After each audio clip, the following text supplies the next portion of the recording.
Hello and welcome back to the Raspberry Podcast. Today I am joined by Eric Uresk. Eric is a former professional MMA fighter and is currently the head coach at Phuket Top Team. Eric has a pretty crazy story, a wild youth and childhood. So we talk about that in pretty good detail and how he managed to get out of that life and his journey through the martial arts to where he is now, his theories and philosophies on training, on nutrition, on weight cut and recovery, lots of different things. Very, very interesting guy. Really, really enjoyed chatting to him, and I hope you guys enjoy listening. Check it out. Cool. So firstly, Eric, thank you very much for joining me. Thank you. We just got done with some training, had some food, and we're going to catch you chat for a little bit before you head off back home. Yes, sir. How was the journey? How was your time in England? Well, I like coming to the UK, particularly like being in the cities of the UK. Like on the outskirts is not my favorite, but I like being inside London, and Newcastle was cool. Yeah.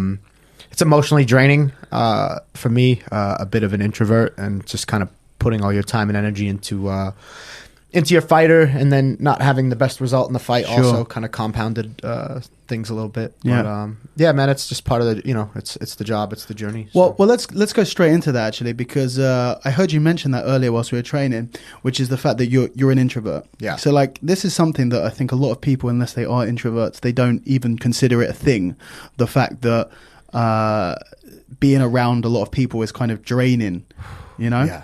So I think that there are probably a lot of people who are introverts in combat sports and actually struggle with the fact that, it is such a social dynamic. It gets public. Yeah.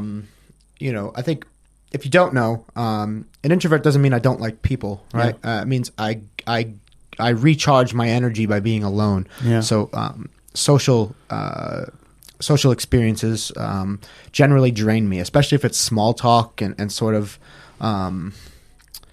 Filler. Filler bullshit. Yeah. You know what I mean? I generally find it really draining. Now, certain people I get charged up from. They're few and far between. Whereas like an extrovert is someone who gets drained by themselves, and actually they will need get to be charged around up. people. Yeah. They get charged up from other people. So You're I like being social. Donald Cerrone kind. Yeah, exactly. We had someone on who's like, he just wants to be around people all the time. That's where he gets all his energy from. But Yeah. So like, how do you manage being an introvert when you are coaching every day in big groups of people and stuff like that? Like, so almost like, I'm not an introvert, so I don't have that problem, but I know that there are a lot of people who probably struggle with that, the class dynamic. It's interesting. So when I'm coaching, I get quite intense, and I do put out a lot of energy. Generally, when I'm in Phuket, which is home right now, I go home. I have a few hours to recharge in between my morning sessions. So usually, I'll coach and train in the morning, sometimes back to back. Then I have a few hours to recharge before I coach and train in the evening. Mm-hmm. So in that time, it's generally spent alone, reading, meditating, drinking coffee, just doing quiet things that I like to do by myself, and that's sort of where I charge back up and get into it. I have a bit of a regimented lifestyle when I'm not on the road. So going on the road and being on other people's schedules, that's tough. It's taxing. Yeah. It's taxing, I think, no matter what. But I think for me, it seems to be. It can be taxing for different reasons. Yeah. I think with different people. Obviously, for you, it's like you can't get that alone time. Yeah. A lot of the time when you're traveling, you're always doing something or with someone. And Yeah. You mentioned meditating. I think that's meditation is one of those things where you hear like every successful person meditates in some form or another, but I think a lot of people don't even know where to begin or don't even kind of really understand what it's doing, or like, how did you get into doing that? So I've been meditating or practicing for almost 20 years now. So I started to learn it when I was 20. I started training in a judo school while I was still in sort of like a group home. So I was in a group home for troubled youths, and I was looking at a state prison or finish this home. Wow. So I opted for the home. As part of the at the end of the program, you're allowed to kind of come and go as you please. They start kind of like putting you back into society. So they call it re-entry. So re-entering society. And I just stumbled upon a judo school, and the instructor was an older guy, been training for 40 years at the time, much longer now, and he was quite into meditation. He had been initiated through some Indian disciplines, Sant Mat, I believe it's called, through a guru and whatnot. And he sort of introduced me to what meditation is to him. And I don't follow that specific discipline, but it started on a journey for me. I always can be kind of busy up here. I can get philosophic about anything, so I take everything kind of deep. Nothing is sort of at face value, and so without meditation, I can become quite neurotic like that. And meditation just allows me to find stillness, calmness, and centeredness. And there's a lot of different ways you can do that. There's a lot of different ways that I approach it. Breathing meditation seems to be the one I use most. That's focusing on your breath. Focusing on my breath and sort of what people call your third eye, and sort of laying your gaze there and just kind of and focusing on getting centered and creating awareness. Sometimes I'll do meditations that are more inspired. I'll meditate on a particular topic. To meditate is to contemplate also, and so sometimes I'll contemplate on specific things that I want to bring into my day to be a better person, some places where I lack or I feel that I lack as a human being, where I'd like to bring something different into my day. So I try to bring awareness to those things so that when I leave the door, my interactions are inspired by the meditation that I had earlier. Yeah. And you do that every day? Yeah, every day, at least once, sometimes 2 or 3 times. So. How long would you... Man, sometimes it's 10 minutes, sometimes it's 20 minutes. People, when they first hear about meditation, they're thinking you need to go into like a 7-hour trance. No, man, those people are very rare that do that, Yeah. and that takes a lot of practice. Man, if I'm really on my game, I can sit for a half hour, which, it doesn't sound very long, but try to sit with your eyes closed for a half hour. Yeah. Especially when you've got stuff going on all around you. And as I start to weed out more of the bullshit from my mind, I can sit stiller for longer. But yeah, you're going deeper into it. Yeah, 15-20 minutes, and I'll try to do that a couple times a day if I can. It's indispensable to me. I think even if you don't want to get spiritual about it, I think it's indispensable just as a way to rest the mind. Yeah, it's something that I've been wanting to kind of get into for a long time. I still kind of haven't done it. I'm sort of doing some research and finding out a way of getting into it. I would recommend see if you could sit down for 3 minutes. Yeah. Right. That's not hard, and it's not too challenging. And if you could sit for 3 minutes and focus on your breath and the movie screen in your head, I think you can. If you do 3 minutes a day for a week, I think you'll notice a difference in how your day goes. Nice. I look at it like this.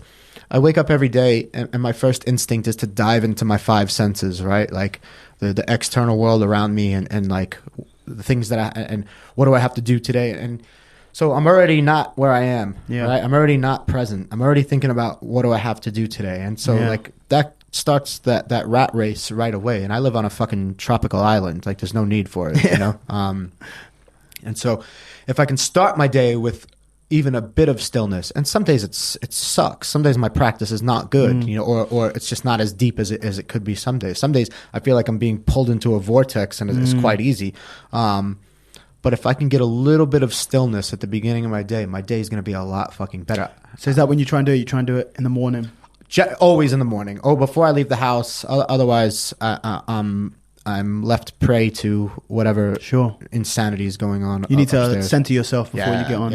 Okay, interesting. I'm not a very nice person by nature. You know what I mean? My defense mechanisms from growing up are just to be sort of cold, blunt, complete lack of empathy. That's the lesser, the not the best version of myself can easily be like that on a given day if I'm not aware of myself, and I don't want to be. I don't like being that person when that shows up. It doesn't really serve me anymore. And so I do my best to move towards something that I feel is more productive. Sure. Going off of that and kind of talking about you did have a untraditional childhood, so to speak, which was if you want to talk about that. Sure. So I grew up on Long Island, New York. my adolescent teenage years were the 90s in New York. It was a wild time. It's not anything near like what it is now. Yeah. Now, I mean, there's cops everywhere now, and you can get arrested for anything now. Back then, I got away. I'm just glad there wasn't camera phones, home was not a safe place, and so the streets felt safer. And the guys that I looked up to, they were all hustlers and just criminals mostly, and just taught me how to do that stuff, and they were just teaching me what they knew, and I'm glad I met those guys, 'cause I didn't really, I didn't have anything else going on, and home was just too scary. So I learned that game kind of young, and I just ran with it. My goal when I was 13, 14 was to be like the OG in the neighborhood. Sure. Like the guys, because that's what you see as that's the what I role saw. model, I thought those guys were so cool, like, man, I want to be like, everybody respects those guys, and those guys, in my mind, it was like, those guys aren't afraid. And I was afraid, because of the way I grew up. I was always afraid, and I just didn't want to be afraid. And it probably got me to where I'm the profession that I'm in. But, I didn't want to be afraid, and those guys didn't look afraid. And so I was like, I'm going to be a street guy.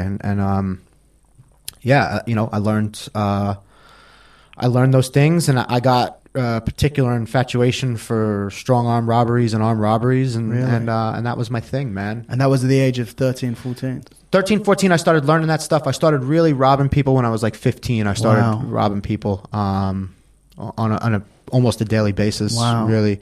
Most of it's strong arm robbery. Occasionally I used like a box cutter or a knife or something like that. But I would set up fake drug deals, either promising cash or drugs, and when the people got there, they didn't get any of that. They got whatever was supposed to be come and taken, and I would dip off into the night or broad daylight, whatever it was. And that's how I I was homeless by the time I was 17. My family couldn't have me in the house anymore. I had two younger brothers live in the house, and I had robbed some guys. I don't even remember for what. And I remember they sailed a hammer through the window in the middle of the night. Wow. And obviously my parents knew where that was coming from. So they gave me a choice, a very simple choice, like change what you're doing or get out. And it was a simple decision for me. I was like, peace. Yeah. So I lived in a truck in the woods for, I don't know, a few months. Really? Until my aunt came and pulled me out one day. And I was like, so I'm living in this truck in the woods and basically like just drinking and doing drugs until I would pass out, because you're living in a truck in the woods. You know, it's not very comfortable. Yeah.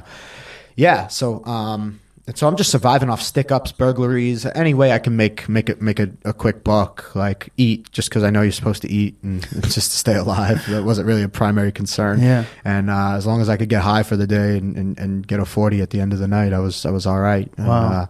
That's how I was living. I got pulled out one morning. My aunt came to find me. She said my mom had a stroke from basically being worried sick. Sure. Luckily, there was no lasting effects from the stroke. Yeah. But I came and went to live with them for a little while, and this is at 17 This now. was you went to live with your aunt? Or my aunt. And they, the agreement was I'll go to like a rehab program.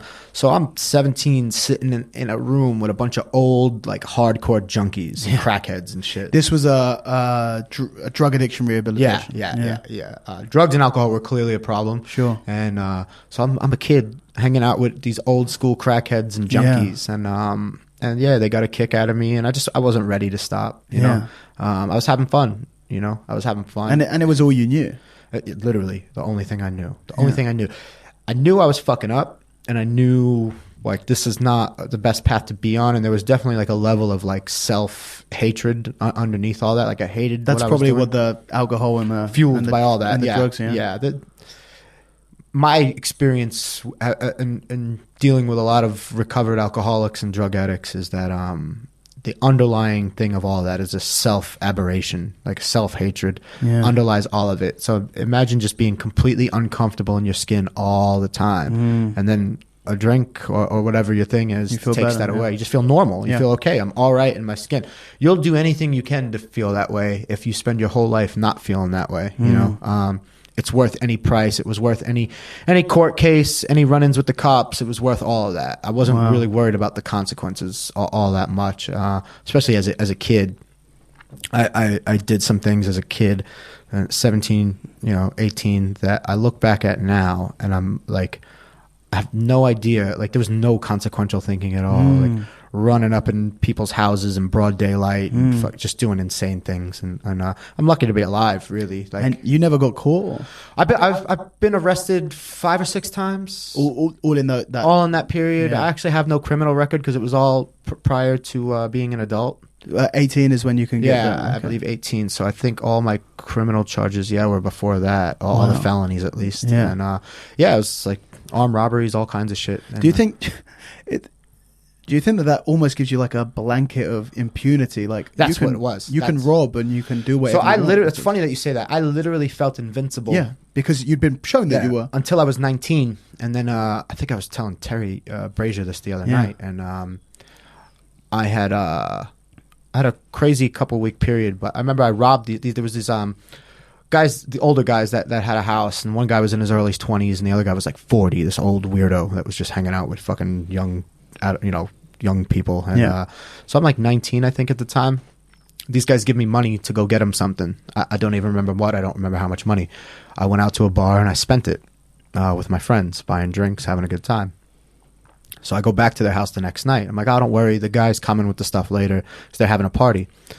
I decide I'm going to stay for the party and have a good time. And the more I drink, I start trashing their house. I piss on the guy's bed. I wipe my ass with his shirt. I start diving through the sheetrock in his walls. Like, at this time, I just thought it was hilarious to like really degrade people after you fucking take advantage of them. Obviously, not feeling great about myself. Yeah. Then I tell them, I announce in front of the party that I spent their money last night. No drugs are coming. Laughing hysterical at them, and continuing to like pee on their television and just enjoy myself. And my friends tried to get me out of there. I didn't want to go. I said, "There's a full keg of beer and there's girls here. I'm not going anywhere." Yeah. So I passed out on their couch in a blackout. They wait for me to pass out. So at this time, I have a somewhat of a reputation for being able to handle myself, and they wait for me to go to sleep, and they just start teeing off on me with some baseball bats while I'm sleeping. So if you notice this little scar above my lip right here, this was detached, hanging off, teeth knocked out. I was a mess. Their plan was to beat me and set me on fire. Holy shit. That didn't happen. I managed to stumble out to the street. I dove on the hood of a car that was driving by, who happened to be a guy that I robbed a couple weeks ago, but he gave me a ride home. Nice guy. And and I got home somehow. I blocked a couple on the forearms, but the first couple were straight to the face. Well, you were unconscious. I was sleeping. Yeah. Got home, woke up, had no recollection of what happened, walked downstairs. My mom starts screaming, like my face is hanging all over the place. And I'm like, what the fuck's your problem? And my face is hanging off, and I'm a mess. And they won't even take me to the hospital. They're so angry at me. I walked around for 3 days. I remember like walking to the corner store to just go get a 40. And like one of my boys was there. He's like, what are you doing, man? Like, go get your fucking face stitched back up. And my neighbors finally made me go to the hospital. A couple days later, like 3 days just walking around. That's like, I'm good. As long as I can get a beer, I'm good. And and that so the point of all that's when I found out I wasn't invincible. Sure. And that put some reality into me. That's quite a wake up call. Yeah. And then like a couple weeks later, I pass out on the train tracks, like drunk in a blackout, and I wake up as the train's about 100 yards down, and I just kind of teetered off to the side and didn't die. Holy shit. It's complete luck. And I overdosed a few weeks after that. Heroin? No. I was sober for a couple weeks, I think, after the train thing, and like 4 weeks. So I'm like, all right, I could have a couple beers now. I start drinking, and I go to a party, and my friend's like, you sure this is a good idea? I'm like, yeah, don't worry about it. And the owner of the house at this party was selling ecstasy. So this is the late 90s, right? Or maybe the early 2000s even. So I go in, he takes me into his room where he has his stash and gives me what I buy. I go back in. I decide I'm going to take a little more without his knowing. Yeah. And then I go back in. I take all his money and all his drugs, and I ate whatever was in the bag. I don't know how much was in there, but it was his whole stash. They found me in a truck later on. I don't remember this. I woke up handcuffed to a hospital gurney after they had to pump my stomach. And I was apparently convulsing and slamming my head on the dashboard of a small pickup truck. So the ambulance came, took me. I woke up and thought I killed somebody because I was handcuffed. Sure. I got one shoe on, and I got a pocket full of cash that I didn't have the night before. I was unemployed.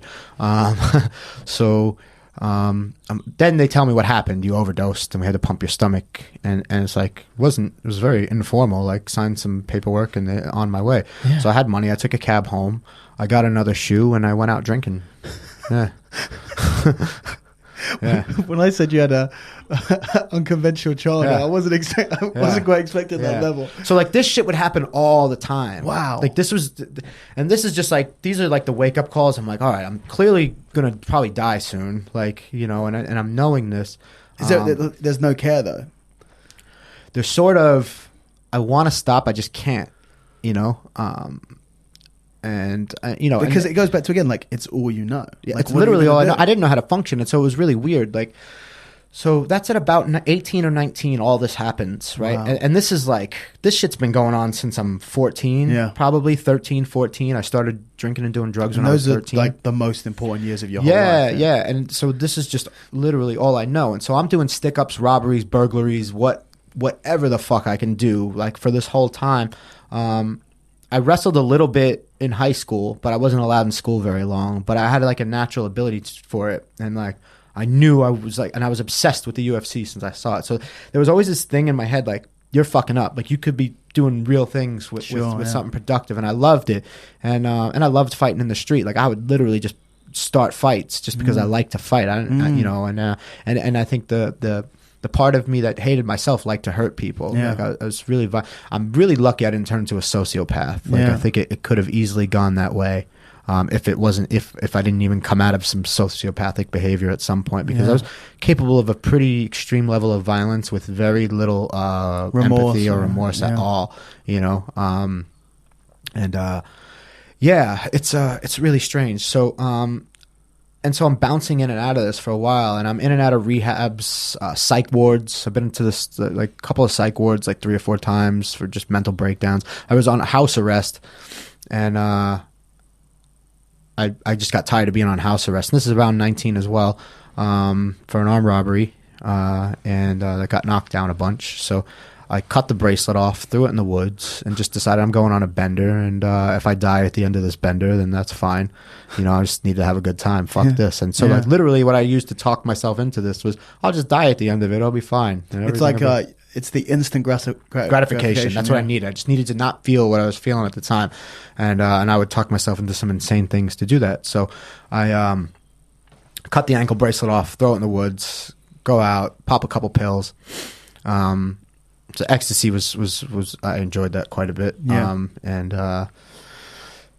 I meet up with these guys that are selling ecstasy. I remember robbing them, taking the shit, like just taking it from them, going back to the house I was at, eating the whole bag. And there's like, I don't know, 14, 15 pills in the bag. If you didn't learn from the last time you ate the whole bag. No. Probably because you didn't remember it. No, yeah. So this is fucking crazy, right? I don't overdose this time, but I'm fucking out of my mind. Yeah. These guys come back looking for me.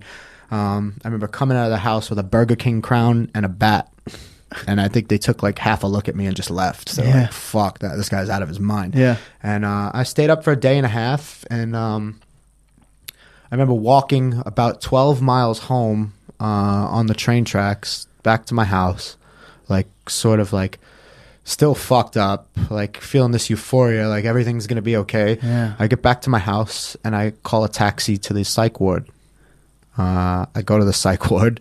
They admit me pretty easily. And I remember being on a gurney, talking to my PO, crying, a probation officer, and crying like, I don't know what the fuck's wrong with me, like why I keep doing this stuff. And he didn't violate me. Wow. Yeah, I think I did my time in the psych ward. It wasn't very long, like a week or so. And the thing is, you realize you're not crazy when you meet crazy people. Sure. Like real crazy people. And then you're like, okay, I'm not fucking crazy. I do some crazy shit, but I'm not crazy. I'm well within my mind. And then I think I had to finish a program, this sort of home for troubled kids with behavioral problems. And I've been in MICA units, like mentally ill, chemical abusers, all that stuff. It was just like homelessness, psych wards, jail, whatever. And I was like, man, I'm better than this. Like, if nothing else, I'm better than this. And I knew I didn't want to do that. So around the time of leaving that place, I started training judo, and then I got back into wrestling as I was getting out of that. So I was done with the homes by like 20. And then it was just like trying to learn how to live life. So I've been institutionalized for the better part of 17 to 20. And before that, I didn't learn any life skills, you know? So I don't know how to live. It's really scary. So I remember upon leaving the group home, I was at one of the best JUCO college wrestling programs in the country at the time, Nassau Community College on Long Island. And I think Weidman actually wrestled there. And a lot of really good guys have wrestled there over the years. And I'm in that program, and it's like, it's looking good, man. But I literally just learned how to drive. Yeah. Like, I don't have any money coming in, so I'm like, got to figure out how to make money, go to school. And I'm just like, man, it would just be a lot easier to do what I know. Sure. So I remember going out to a club one night with my friends, and it's just easier to get a package of Coke and start drinking than it was to like actually live life. Life was really scary. I don't know how to do anything. Yeah. You know, they feed me every day at a certain time. Like, I don't know any of this shit. And yeah, it was just an on and off like that, you know, an on and off like that. I managed to get off probation somehow, like beating my urines, and my cocaine problem picked up in those later years. And I remember just kind of like waking up in the Hamptons, which is like a party community on the east end of Long Island, where the wealthy from Manhattan go to party in the summertime. Yeah. And I would go out there quite a bit. And I ended up working as a doorman there when I got sober, but for a few years. But yeah, I remember waking up in like a flop house, and there's just like, you know, just a party house, and there's bodies everywhere, and empty bottles everywhere. And it's a Sunday morning, and I've been on a good one for like 3 or 4 days. Wow. And I got a package left in my pocket, and I pulled the package out, and I'm going to get started because it's Sunday morning. And I remember just looking at it, and just like the thought hit me like, all right, if I fucking don't do this now, I got a chance. And I don't know why, you know. For some reason, that was just the moment. Yeah, it just fucking hit me. Like, I'm looking at this, and I don't remember if I threw it in the garbage or flushed it down the toilet. Yeah. One of those two things. I got in my car, paranoid as fuck, like looking for the cops behind me the whole time, because like I was like one of those people, like just like get fucked up and then look for the tree police, like they're coming, and really, really paranoid, and probably not fun to party with. And yeah, drove home, slept for like a day and a half. And I started getting help after that, and started getting help. And through that help, really got into exploring the spiritual part of life. And it was enough to keep me clean for a bunch of years. So I haven't drank or done any drugs since I'm for almost 15 years now. June will be 15 years. And the spiritual journey has been a part of that. And so, and in getting sober, you know, really started to push the wrestling thing, and then into mixed martial arts, and you know, fought professionally for 10 years, mostly with Alliance MMA and a bit with Extreme Couture when Randy was still fighting. And yeah, you know, into retirement, where now I'm just trying to get into like some professional grappling stuff and coach my fighters and live a good life, and just, but the biggest part is just to really find like some peace, because even without drinking and drugs, it was a lot of non-peace, like the opposite. A lot of chaos. Yeah. And I would enjoy chaos, and I'd kind of instigate chaos around me because it was really comfortable to me. And I had a lot of lessons to learn. I probably hurt just as many, if not more, people sober than I did in my active alcoholism and drug addiction. Sure. Just in a different way, just more the relationships and the people close to you. That's like, you know, you start to come to terms with the fact that like, okay, like, you know, I live a good life, like I have a cool career and job, and I do fun shit, and I'm miserable. Right? Whatever. I got a hot girl on my arm, you know what I mean? Like, I'm doing all right, and I'm miserable. What is it? Right? Maybe it's me. Sure. And so then the work really, really started. You know, probably my early 30s, I really started to dive in.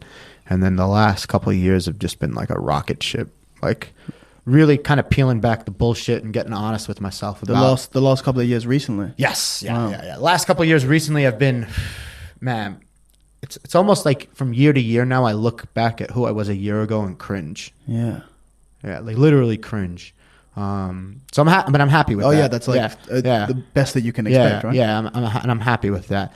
It's just relentless self-honesty, and I'm fully capable of bullshitting myself in a lot of ways. I think we all are, because you want to stay comfortable, and for what, man, I like being comfortable, but for some reason I just seek that uncomfortability and keep wanting to push the envelope and let's see how far I can push this thing. How you know. It sounds corny, right? But freedom isn't free, and personal freedom isn't free either. There's a lot of pain involved in getting personally free, and and I just keep it just keeps kind of the more free I get, the more I'm being like propelled to go further, faster. So like obviously you've gone on like a massive personal development journey, and that's something that I think a lot of people would never have to do. Because they don't start from the place that you started from. Yeah. You know, so you started from, you know, going into violence and criminality and drugs and alcohol from a really young age, and then kind of the journey through that, then the journey of sobriety, and kind of how you're having to deal with the same thoughts that you'd use alcohol and drugs and crime to get over, but without using that stuff. And then to now, I think so many people actually, they never start from a place where they ever need to personally development. I think one of the big things, and this is sort of feels where I'm going with my life as well, is changing the metric by which people judge that stuff. And so like, and I think it's happening all around us. I think people are realizing like the sort of the life you're told is the right one, and people, you know, they're getting the job, they're getting married, they're checking the boxes, and they're still not happy. So why are they not happy? Well, maybe because it's not in checking the boxes. And I found that to be true. I found some of my most unhappy times were when I had a full bank account and everything was going fine, and you know, all the boxes are checked, and then I could still look inside, and I'm still there's this irritability inside. Like I'm still looking. Yeah. What am I looking for? Right? Well, why can't I just be like okay, like here now, and be present to whatever's going on to me? When I'm able to do that. And this is a constant. You have to keep working on it, like from second to second. Yeah, you know, from second to second, I have to like be aware of what I'm doing and bring awareness to what I'm doing. And this is also something I try to impart on the guys that I work with, as far as fighters and stuff.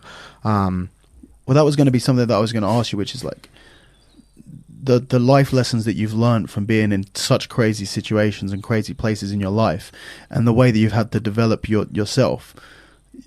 Working with fighters, especially like fighters kind of have this mentality that is very likely going to be different from the rest of the population. If you end up fighting, maybe not particularly now because it's changed a little bit, but I think even still on a large part, and this is Chris Lieben's line, but fighters are much like strippers, you know, and I think Dean Amasinger and I were talking about this just the other day. It's like, you know, the women are get their power from sexuality, right? Men get their power from violence, right? When you grow up fucked like the up, most feminine trait and the most masculine trait, right? Look at it, right? What's a woman's real power? On a very shallow scale, is their sexuality, and men for their violence, right? I'm sure you've gotten free drinks at the bar for being who you are. Right? Or at least offered free drinks or whatever, right? And people treat you a certain way because of who you are. I thought you were going to say free drinks at the bar for my sexuality. No. Perhaps. Maybe. More often. So men esteem themselves on that. And so I think one of the hardest things to get through this, guys, is like your worth is more than your ability to hurt somebody and the hangers on that you're going to get for winning fights. And I think if you carry your self-worth into winning and losing, right? So your self-worth is dependent on the results of this.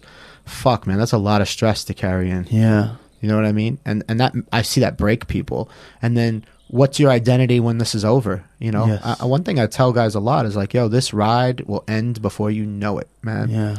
You're in your early 20s now, whoever you are, and you're thinking you got all the time in the world, but you really don't, man. You're going to be 35 and not be able to do it anymore at a level that you're happy with, and you're going to have to hang it up. And did you acquire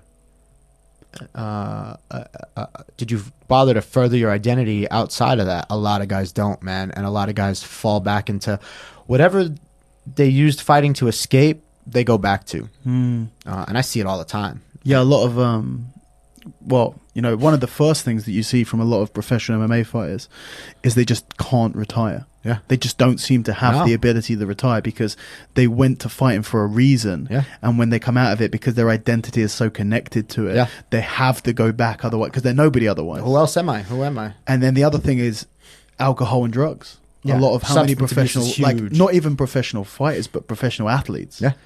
Once they lose the thing that they identify themselves with, they try and get that escapism from the substances. Yeah, 100%. So do you kind of have more? Are you able to almost, coach or help people going through those sort of things coming from the place that you've come from? I'm able to open people up to that are willing, right? Not everybody's willing to take a look at themselves. Most guys that I've come across just want to win fights, and they're not willing to look at why. And that's cool. I'll let them train at the gym. I probably won't get too invested in them. Then you get the guys that understand this is bigger. You know, fighting's not that important. It's really not. If like cage fighting disappeared, or even competitive grappling or whatever disappeared today, the world would be fine. Yeah, right. It really would. It would run just fine. The world keeps turning. Yeah. So, you know, it's cool. This is fun. It's awesome. It's cool, right? And we're on this journey, so let's use this vehicle and get the most out of it. And I have guys that are willing to do that, and we go deep.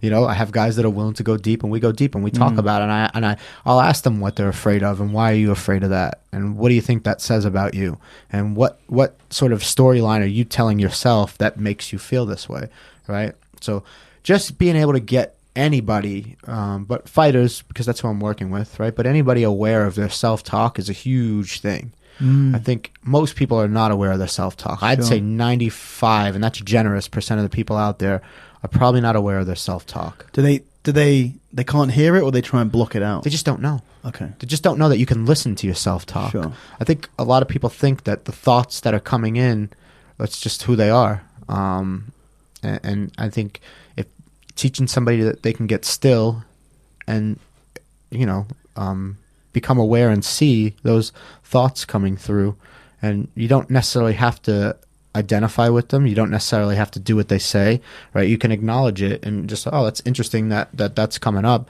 Yeah. And then why do I think that way? Even more importantly, do you question, why do I think this? It's easy to take for granted. I just think this because I think this, you know? Instead of asking yourself, why do I think this way?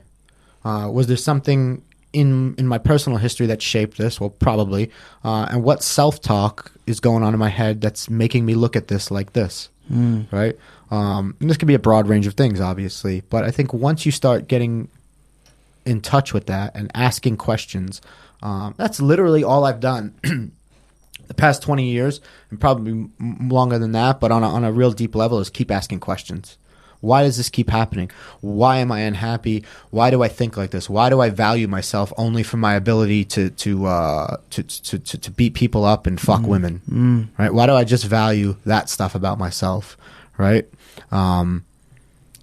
Is that all that I am? Do other people, is that all they value me for? No. Right? Most people don't give a fuck about that, really. Sure. Especially the people that matter. They look at that as secondary. They just see you as you. And so it's like finding value in yourself for other reasons that and getting like that intrinsic value as opposed to that external value. But it all has to start, at least I understand, it's got to start with some questions, some dialogue, and the most important thing is like self-honesty, like ruthless self-honesty. And ruthless self-honesty is a very scary thing for it's still scary for me. When I'm honest, now I got to do something about it. Yeah. You know what I mean? Like once I acknowledge something isn't what I'd like it to be or no longer serving me, it doesn't work for me anymore. Beating people up served me for a long time. It got me where I needed to go now that's not, that's not a viable tool. And giving that up is fucking hard, man. It's hard to give up control over things or the need to control. And you know, the further I go along with that stuff, like how many things am I trying to control in my life that's causing me like tension and anxiety, and I just keep trying to let a lot more of that stuff go. And then there's much less stress on you. No matter what you're doing, you can just focus on what's important then, as opposed to things that you're trying to control that you'll never control. Yeah, that's really interesting. I imagine like a lot of that stuff comes from the meditation as well. You're saying a lot of it is meditation and reading. I read a lot. I read a lot of spiritual based books and spiritual practices and spiritual philosophies, and I just, you know, I don't agree with everything that I read, but I see what I put everything to. I experiment with everything. Sure. Right. It's like, you know, there's biohackers out there, and that stuff's cool. It's like, it's exciting to try, and I feel the same way about a lot of like spiritual concepts and principles. And so, what sort? You know, just I can imagine from just talking to you now about it that you don't prescribe to a single ideology, but kind of take bits and pieces from everything. Yeah. Like, what have you found to be some of the most useful concepts from the spirituality side? I think, like, Eckhart Tolle books have been super useful to me, bringing awareness and getting still in the moment. And the thing about a lot of his work is I'll read it multiple times because my understanding gets deeper as time goes on. And it's not it's not denomination based. You could be anything and get some use out of being in your shoes where you're at right now. And I think, I think that's the most palatable one. Okay, well, there's literally nothing I stand to lose from getting in touch with the present moment. Sure. Right? Yeah. So it's really simple. Lately, I've been on a big Alan Watts kick. So he gives a lot of talks on YouTube that I don't believe he's with us anymore, but he's sort of he's an English guy and like a Buddhist philosopher almost. Sure. And he talks a lot about a lot of concepts to do with Buddhism, meditation, and he helps pose a lot of questions. He has some pretty good talks that you can tune into. And when I first started listening to him, I would get things here and there, and I'd be like, "Oh, this guy's, he's just kind of out there." But I guess I've gotten kind of out there because now I can I follow along with them much better. But that's been really useful to me. Man, there's so much stuff out there. It's like literally follow your inspiration is that's all I've done. I see what people I like, how they're living. I see what are they doing, what are they reading, who are they getting. Aubrey Marcus is a great guy to look to for stuff and ideas, and the people on his podcast are quite helpful. I've gotten quite a bit from him, and even like getting into open relationship stuff and all that shit, which is another fucking gnarly part of furthering yourself. And man, I follow what inspires me, and I'll check it out, and I explore, investigate, and kind of nerd out on that shit. Sure. That's what I like to do. Well, it kind of goes to, you didn't have much of an education. No. Scholastically anyway, like school education or college, no formal education, because you were getting educated on the streets basically, and you were doing whatever you were doing. But so many people who go to school, do all of that stuff, they get a job, and then they never ever try and learn anything else for the rest of their life. You're kind of doing it the opposite way around. Continuing trying to learn stuff. Man. I like to learn. I can't. It's not like any credit I can take for it. It's just what I like to do. Well, it doesn't mean but it's not being lazy. A lot of people they learn one thing. Like a lot of people learn a profession, and then they'll just do that profession for their entire life. I think my lack of laziness, even that I can't take credit for, because literally I'll suffer if I don't work. If I stay still, I suffer. Right? The thing, like everything's changing constantly, and so like if I'm not working on myself, I will spiritually backslide into an intolerable person, and I will be in so much pain and so much fear, and everything around me will just be shit. My relationship shit, my friends are shit, my career shit, and I'll just be so unhappy with everything. Like my tolerance for that has gotten so low because I spent so much time like that, and I don't have to be like that. I just gotta stay disciplined with the work, whatever work's set out in front of me, and sort of kind of push with that stuff. It's like, it doesn't mean I don't suffer, right? But I know I'm going to suffer if I don't. Sure. Do you know what I mean? I will backslide into somebody I don't want to be really, really easy. And if I know it, if I know the way not to do that, well, I'll have to be accountable to that. Sure. And that's like accountability, something that an idea that I work with a lot with anybody that I come in contact with. I spent so long being a victim and having a victim mentality and why me. And when you're a victim, you give all your power away. Yeah. You know, there's true victims in the world, people that are like child slaves and, you know, stuff like that. But if you're in the Western world, I'm sure there's some exceptions, but you have enough freedom. You've got enough freedom to make some decisions and be accountable for your life, right? And your happiness and the decisions you're making. That doesn't mean you're not going to have challenges. It doesn't mean things are going to be fair. Fair is a bullshit idea. It'd be great if they were fair. Life's not fair. Life's not fair. I'm short and my hair's gone. Like most women won't even look twice at me. You know what I mean? Like it fucking sucks, right? But whatever, you know. You do what you got to do, right? So yeah, I work a lot with the idea of accountability, and well, I just finished reading Jocko Willink's Extreme Ownership, and that's exactly the same idea. Jocko's the man. Yeah, very, very cool stuff. Yeah, I lived in San Diego for 4 years. Did you train with him? I was at Alliance MMA, but Victory, we were quite good friends with them, and I was friends with the owners over there. So and Jeff Glover was actually my first jiu-jitsu coach at Mark Lehman's Cobra Kai. Wow, when he was over there for a little bit, and so I'd go train with Jeff and Dean.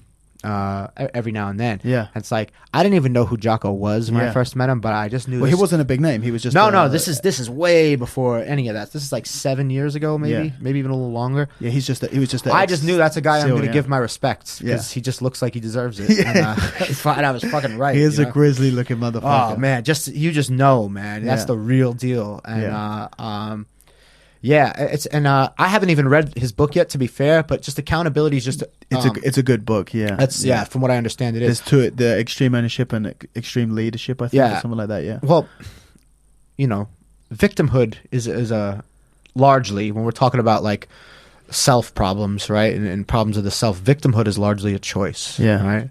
I choose, and so people generally won't do anything without an incentive, right? They do things because they perceive a benefit or a beneficial outcome, even if it's not really going to benefit them.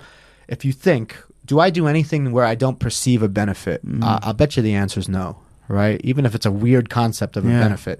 So the benefit of being a victim is I don't have to change, you do. Right. I need the world to treat me a certain way. It's not my fault. It's not my fault. I need my wife to talk to me a certain way. I need my boss to treat me a certain way for me to be happy, okay, and secure. Good luck with that, right? And I would live my life like that. Like these people aren't treating me the way who I think I should be treated like, and so like I would just I'd use arrogance, I'd use judgment, I'd use all these defense mechanisms. You know, because the world was kind of my enemy. It wasn't treating me the way I thought it was, you know. My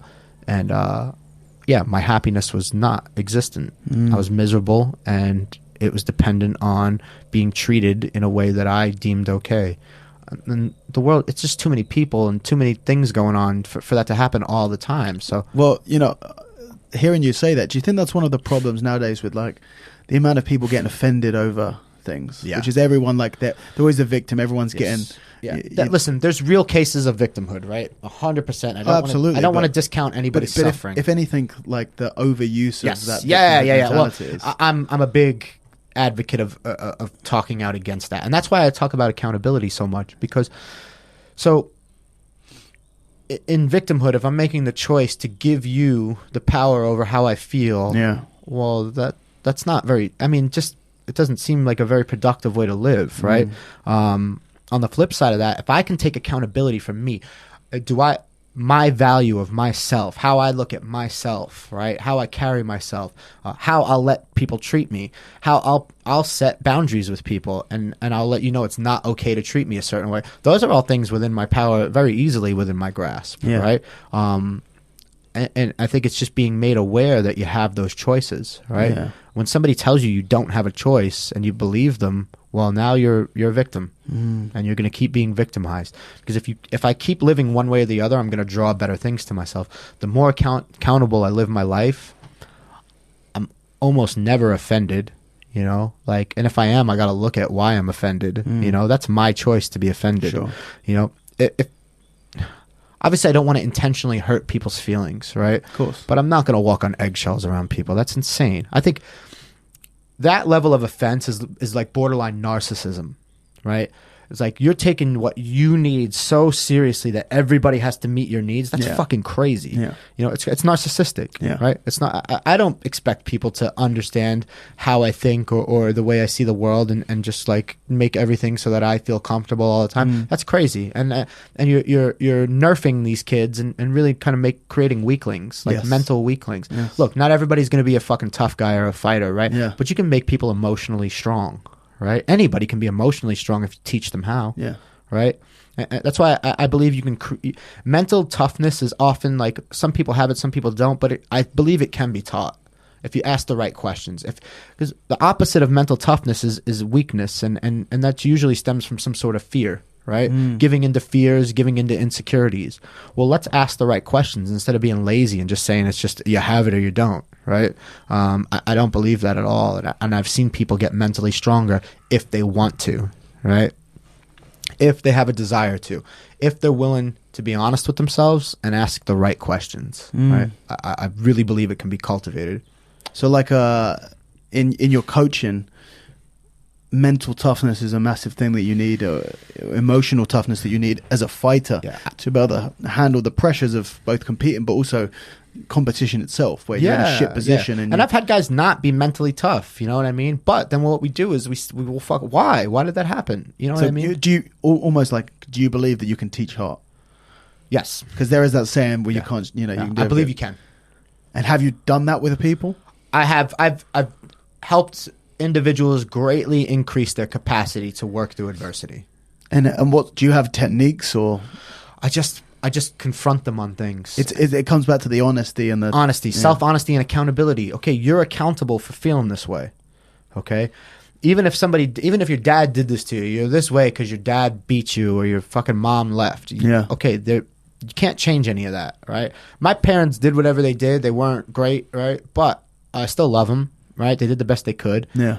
I don't harbor any resentment about it at all. Right, I'm thankful for my struggles because it helps me ask these questions later on. Yeah. And so, yeah, man, if you're willing to look at it, let that shit go. Right, I can't keep blaming, no matter what it is, even if I'm right. Right, would I rather be right or happy? You know, that's another question I got to ask people. Right, you can be right if you want, and you're not wrong. Are you happy? Is it working for you? Right, that's the ultimate bullshit. Like cuts through people's bullshit. How's that working for you? Okay, you can stay right. Cool, man. I got no problem with it. You want to stay right? Stay right. Is it working for you? Right? Are you content with the results that you're getting from staying right? Usually, when I ask that question, I already know the answer, right? And but it helps them see it in black and white. Sure. You know, if something's not working, it's not fucking working, right? And I think we can all easily see that if we're even just you don't even have to be great at self-honesty to get to answers with that question. That's a simple one. Yeah, it's a super simple one, man. And watch, try it as a coach and with some of your guys, and even if they're being bullheaded about their strategy and or how they go about training, you know what I mean? Ask them, is it working for you? Is that working for you? Are you getting the results that you'd like? Yeah, from doing it that way. All right. If you're not, then let's try something else, man. Yeah. And that's not a you need to change question or a statement. If I tell you, Daniel, you need to fucking change this about your game. Who the fuck are you? You know what I mean? Like on large, or about your life even more. You know what I mean? Yeah. Who are you? But if we're having a conversation, and you're going over and over again on the same thing, and I say, Daniel, how's that working for you? Do you like the results that you're getting for it? You need to make me question it. Yeah. You can't question it. Yes, exactly. Yeah, it needs to come from the inside. Exactly. Yeah. So if I ask you like that, you're not going to get defensive most likely. Because it's coming from me. Because it's coming from you. You're going to ask the question and give yourself the answer. Yeah. Even if I know the answer already. And so it's how to communicate with people effectively. And that's something I've had to learn, man. Like I'm a fucking street guy from New York, like I could easily not communicate effectively. Yeah. I used to, and I think that's just wisdom you get with getting older. I used to I would know that I was right, in quotation marks, you know what I mean, about a certain thing, but then I would be telling people what they need to do, and some people respond okay to that if they really trust you, but the large degree of people don't. Yeah. And so I started having. Then I had to ask myself that question. Okay, you're right, but is that being effective? Is that working? Are you yielding the results that you'd like to? And the answer was no. And so, like, I've been really trying to be a kinder person. Even though I'm not naturally very empathetic, you know, I try to be kinder to people because a lot of us are just fucking broken, man. And the last thing we need is somebody, you know, Giving us shit and making us feel worse about ourselves. And sometimes being a hard ass is a useful tool. Some guys dig it, and I have to sort of use my discretion on when, where, and who to use that style of coaching with. Interesting. Anyway, you know, like talking about the coaching and going back to the martial arts side of things, you know, you've said you did a little bit of wrestling in high school, and you found a bit of judo and stuff like that. Kind of progressing from that, you know, where did your wrestling, or how did the wrestling go? Where did I started driving into Brooklyn every day to train with these Russians. There's a large Russian community in Brighton Beach, Brooklyn. Almost nobody even speaks English down there. Wow. If you just got dropped off there, you'd think you were in like the Ukraine somewhere. No way. Yeah. And so my coach, Yuri Volensky, was a coach for the Soviet Union in the late 70s. He wasn't allowed to travel to the Olympics because he was Jewish with the guys that he coached, but he was part of the Olympic team program for Greco-Roman wrestlers. He's coached Olympic and world champions, and so he was nestled down in this little Jewish center basement, and all these guys from the various republics, Belarus, Kazakhstan, there's a lot of Ukraine guys down there, all over the place. Uzbekistan would go down there and wrestle. So these are like world-class guys that just left wherever they were from because there was not much opportunity. And so I learned how to wrestle first, mostly doing Greco-Roman with those guys. And got the shit beat out of me, like dropped on my head a couple, maybe 100 times a night. Wow. And, yeah, man. And I'm just kind of, you know, trying to get my life back together at this point. And how old were you at this point? So this is around 20. And I got sober when I was 23. So I would do good for like... It was on and off. Yeah, on and off. And then I'd get dragged back out. And then finally at 23, I just kind of like, you know, I was... And have you been sober since... Sober since 23. Wow. Yeah. And I just turned 38 the other day. Wow. So, yeah. So, yeah, I started wrestling with those guys. And my wrestling ability, especially on my feet, got quite good to where, like, I would go out and I would beat an All-American in a tournament. And then I would lose to some, like, you know, nobody or somebody I was, you know, that wasn't as good. I didn't know how to wrestle a match, you know. So why was that? Because I didn't know how to compete. I never learned how to compete. Like the gamesmanship. Yeah, it's just understanding competition, you know, like rolling in the room and rolling in a match. Right? Oh, so you beat All-American in the wrestling practice room? No, in a match. Oh, in a match. And then I'd dump to the next round. I'd just dump to some fucking whoever, you know. And yeah, it's like my, you know, but is it inconsistent? Yeah, I just didn't know how to compete. It's a different thing. It's a mindset, you know. And learning just learning the game, learning the craft, and so I kind of got to a point where I wanted to get into fighting, and I wasn't sure how. So I remember like fighting in these underground fights in New York. You did that? Yeah, with very little training. And so what was that like? You go into a loft or like an old boxing gym. This is like the shit that you'd see in like a... I fought Frankie Edgar in an underground fight. No. Yeah. You can find the tape online. Is it bare knuckle or is it MMA? I think we had a choice. You could wear gloves or not, but it was no rules. No rules? No rules. Fuck. Vale Tudo. Pretty much Vale Tudo, yeah. Were people betting on him? I'm sure there was bets in the crowd. And, I remember fighting like some like traditional martial artist at one point and like kneeing him in the temple, just like taking him down, getting side control, and just kneeing him in the temples till his eyes rolled in the back of his head. That was enough. And so doing a couple of those, and then I started. You know, wasn't the training back then? This is still no holds barred at the time. Yeah. When was this? This was 2004, 2005. Okay. 2005, I think I had my first professional fight, but even then, MMA wasn't even a term yet. That's fucking wild, right? Crazy. Yeah. People don't realize how new this sport is. Yeah. So there was no MMA at the time. That term came. I think that term got closer to like the Ultimate Fighter. Like people started calling it MMA a little bit more. If I'm like people used to refer to it as Ultimate Fighting. For or years. cage fighting, or no holds NHB. It was for a long time, and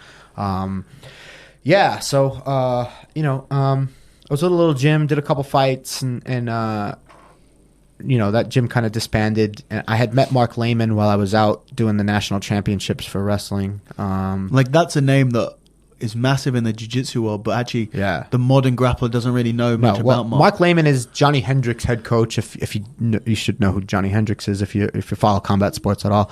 But he was super accomplished in his own right as a grappler. Yeah. Mark Lehman was as far as American grapplers, one of the top American grapplers. Competed at Abu Dhabi. He beat Jeff Monster. Yeah, good guy, someone man. Else, yeah. And so Mark was there. Jeff Glover was there. Sean Spangler was another 80cc guy out of that gym. Sim Go, who people might know, was out of that gym at the time. And a lot of the top fighters were going there. So at the time, like Heath Sims would be in there. Frank Mir would come in there. Kendall Grove would be in there. Nice. All kinds of guys. It was pretty cool. So this is Mark's place? Mark Lehman's Cobra Kai. Whereabouts? Las Vegas. Oh, is it right the one in behind Vegas? Yeah, Cheetah's Strip Club. I've been to that one. Yeah. And so I would go there. One of my friends, who's now a Marcelo black belt, was training there at the time. So I knew him, and I moved out there to train. I was with Lehman for a year, and then I got invited to go over to Extreme Couture. Mike Pyle let me try out for the team. Yeah, also in Vegas. Mike Pyle let me try out for the team. I did a workout with them, and they were like, "Yeah, you can train here." And so I was with them for about 2 years. Nice. Yeah, and then Alliance after that.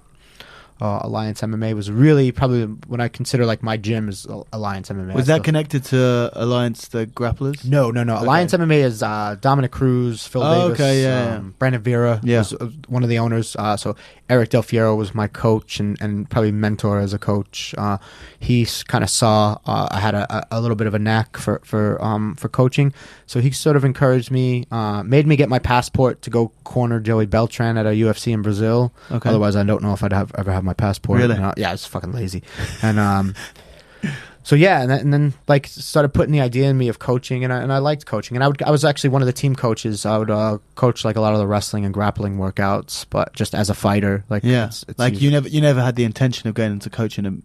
Not really. Yeah. Not until Eric kind of put it in my head at some point and would have me start corner a lot more. And then I moved out to Phuket, still fighting. And then at 35, I just kind of got content with where I was at in life. I lost the chip on my shoulder. And that chip was really driving me to train as crazy as I was training. I just decided that's it. I'm going to coach full time. Like I was starting to get more and more okay with the idea of not fighting. I didn't need it anymore. I didn't need it to be who I was. Like I was all right with who I am. Like we were talking about that earlier. Like your personality or your identity wasn't connected to fighting. Yeah, it wasn't. Is that something that just happened naturally, organically, or something? Something that I had to think about. Yeah, it's something that I had to put some work into for sure. And how was that? Like, how long's it been now since you fought professionally? So I've been retired since August of like 2 or 3 years ago. So 3 years, I think I've been retired, almost 2.5 years. How's that process been of being? It's been good, man. It wasn't even that hard. I just knew it was over. Like I knew I wasn't willing to put in what I know should be put into a professional fight camp anymore. Granted, I had like 7 years worth of fights canceled. Wow. Training for fights and having them canceled. But yeah, it's fucking a whole other story. But, sometimes for 2.5 years in a row. No way. Twice for 2.5 years in a row. And then another period where because of fights getting canceled. And so that definitely played into it. Just like the working so hard. And then there's nothing worse than putting everything you've got. Because the reason that you can put everything you've got into a camp is because you know that there's a reward. There's an outcome, yeah. Not a reward, but like you're doing it for something. Yes. And then that thing doesn't happen. Yeah. It's brutal. Yeah, so that is fucking rough. And chemically and hormonally, I think there's definitely got to be some effects. Like there's no release, and just build up and build up. Nothing. Yeah. So man, I was okay with it. And then I even did a couple Muay Thai fights after retirement. And, you were living in Phuket at the time? Yeah, in Phuket. And did some professional Muay Thai fights just because. And now I'm just getting more and more into like grappling and BJJ more full time. Like I just grapple and wrestle now. I'll spar every now and then as far as like kickboxing or whatever, but it's pretty much just focused on, for me, focused on grappling and BJJ. And then I coach my guys. And so you're the head grappling coach? I'm the head coach. The head coach. The head coach. I'm pretty much every coach. I run Phuket top team. Yeah. So I'm the head coach. I manage the fight team as far as like what goes on day to day with everybody's training. I run all the sparring sessions. I teach the wrestling. I teach the submission grappling.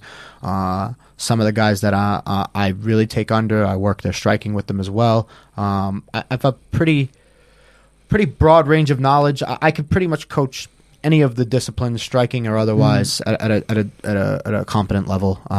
Some a little bit better than others. Yeah, man, I really like, for whatever reason, I understand biomechanics quite well, how things should look biomechanically, and I really get into like small details of everything. Yeah. I'm very likely have like a bit of Asperger's or something like that. So, yeah, I get into it pretty deep, and I'll get philosophical about even the physical parts of martial arts and how things are supposed to look, and I'm a perfectionist with that stuff. Yeah. And so I've only been really head coaching for not even 3 years yet. And how is it out there in Thailand? Because there's a very different culture there to probably. Yeah, well, where we're at is quite unique. So it's Chalong, Phuket. There's a little strip of a road. Some people call it Fight Street. There's been documentaries and articles written on it. It's a mile-long strip of fight gyms, fitness camps, massage places, health restaurants, really? like all kitted out for people to train. People go on fitness holidays, fight camps, whatever. Oh, right. And yeah, so it's really unique. So it's got really everything you need. Great weather, great beaches, and yeah. So I don't really deal with too many Thais, other than like the Thais teach the Muay Thai. Yeah. And one of the owners of my gym is a Thai, but I don't really hang out with Thai people. Most of the people coming over are foreigners. Yeah. Really? So most of the fighters that you have there? None of them are Thai. Really? Yeah. I guess that there aren't that many Thai people doing MMA. No, they don't. They think it's like ugly, like a street fight. Like I've seen 2 Thai guys get in street fight and start like having a Muay Thai fight. Like it looks real weird in a street fight. Just like up bouncing, like right off throwing a head kick, like not very effective. Everyone loves a head kick in a street fight, right? Yeah, it looks weird. Like it looks real weird to fight like that in the street. But yeah, they literally don't know anything outside of that. But imagine if let's say everyone in the UK or everyone in America hypothetically did Brazilian Jiu-Jitsu. A street fight would just be 2 people pulling guard and trying to berimbolo each other. I'd be fucking ashamed. I'd be so ashamed. I really don't like that game. Yeah, I'd be ashamed. But yeah, I guess that would be the case, right? But yeah, man, it's a cool place, man. We'll definitely try to get you out there and yeah, work I'd love to out. Actually. It's you can train all morning and go to the beach the rest of the day, or what, a Highland hop or whatever. Go snorkeling, fucking surfing during parts of the season. Yeah, it looks like paradise out there. Yeah, it's all right, man. Yeah. So yeah, you enjoy it out there. Sounds. I have a good time, man. I definitely, my life is pretty simple. Like I still train twice a day. So you train twice a day and teach twice a day? I train twice a day, teach at least twice a day.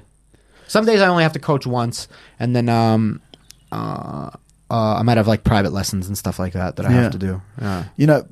Someone who is in their late 30s now, you're and you've been training for, majority of your life, your adulthood anyway. You're starting to get into the stage now where the recovery is starting to slow down and your body's starting to get a little bit beaten up with 2 training sessions a day and then more physical work as you're teaching on top of that. And I know that we'll talk about that in a little bit, but like you're really into the nutrition side of things. So, and you're obviously a very analytical guy and a thinker. What sort of stuff do you do to enable you to recover from these sort of sessions? So one of the things that I do, that's sort of new, but I've been really finding quite effective is, I do these breathing protocols that, my friend Adrian had me. I think her website is like What the Fuck Yoga or What the Fuck Empire or WTF Empire on Instagram. She designs breathing protocols. Is that like a Wim Hof or like deep breathing or? Sort of. It's a little different. Wim has his own method. Yeah. Hers are a bit different, and Wim's stuff is good. I haven't gotten super into it, but I've done it a bit. Hers are just breath counts, breath holds, both before and after the breath, and then for different period and ratios of time, and she'll set it out. It usually takes about a half hour to do. Wow. So it's a long time to be focusing on your breathing, isn't it? Yeah, but man, the results, it's literally so when I train too much and I'm not recovering, I feel my adrenals get jacked, right? And I can feel that. I can literally feel my adrenals, and I also love coffee, so that probably doesn't help, right? The caffeine. Yeah. And sometimes I'll literally do the breathing stuff just to get my adrenals to relax, so I can have another cup of coffee. Otherwise, I get fucking anxiety if I have like more than like a cup and a half in a day. So immediately upon leaving training, I'll go have a post-workout food. I get home, shower off, and then I lay in my bed and I do these breathing protocols. The rest of my day will be immensely better. I will be in a recovery state. Now, if I don't get in a recovery state, if I stay in a sympathetic state, right, and I don't get into parasympathetic, I'm not recovering. Whether I'm sleeping or not, I'm not recovering, or not as effectively as I could be, right? When I get into a parasympathetic state, my body is in the recovery mode, okay? So that's what this breathing does, is it puts you into that. Puts me into that state. And I can noticeably feel my adrenals relax, right?